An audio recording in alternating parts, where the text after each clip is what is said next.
ڕۆژ لە دوای ڕۆژ تا دێت قەیرانەکان لە هەرێمی کوردستان زیاتر دەبێت بە جۆرێکیش کە کاریگەری نەرێنی لەسەر ژیان و گوزەرانی هاوڵاتیان دروست کردووە. بۆیە هاوڵاتیانی دەربەندیخان داواکارن لە حکوومەتی هەرێم هەوڵی جددی بدات بۆ باشترکردنی ڕەوشەکە، چونکە بۆ ماوەی زیاتر لە 3 ساڵە خەڵک و حکوومەت بە قەیرانێکی سەختە تێدەپەڕن. هیچ ئیشێ نەماوە، نەحکومەت نەمەعاشیمە نەئەیدا، ئەگەر معاملات خەڵک بژێری خەڵک باشەوێت وەزی خەڵک ژانی باشەوێ بازار باشەوێ، ئەمە هیچمان نییە، هیچمان نیوە دەست و هیچ نەماوە، هیچ ئەمڕۆ هەمووی گەنجە لە بازاڕا سوورەخوانە خەنداکەوێتە لە حکوومەت بژێری خەڵک باش بکە، ژیانی خەڵک باش بکە، پارە بوا دەخەڵ مەعاشی خەڵکدا خەڵکیش پێشی باش، ئەوەی دژی پێشی بازار باشەوێ.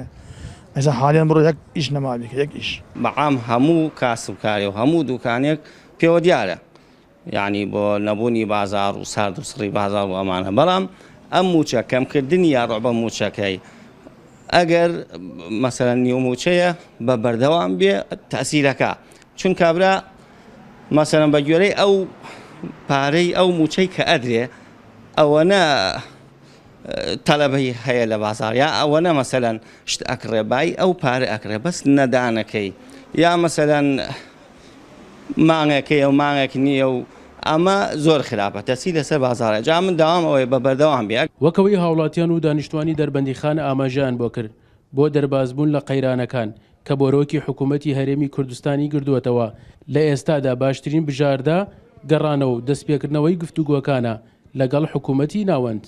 داواکارین لە حکوومەتی هەرێم سەبارەت بەم قەیرانە بتوانێت چارەسەرێکی باش بدۆزێتەوە بۆ ئەم هاوڵاتی.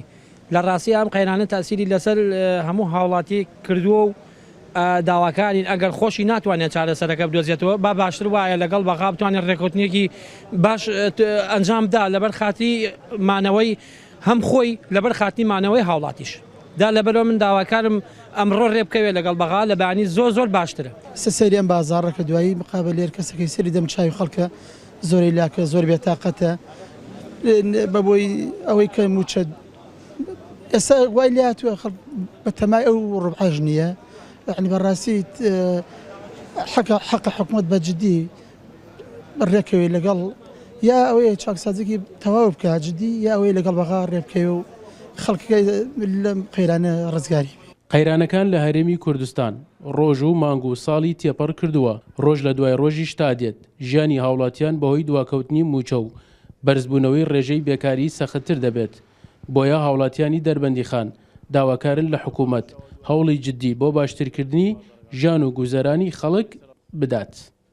سەرکەوت ئەحمەد، کورسات نیوز، دەربەندیخان.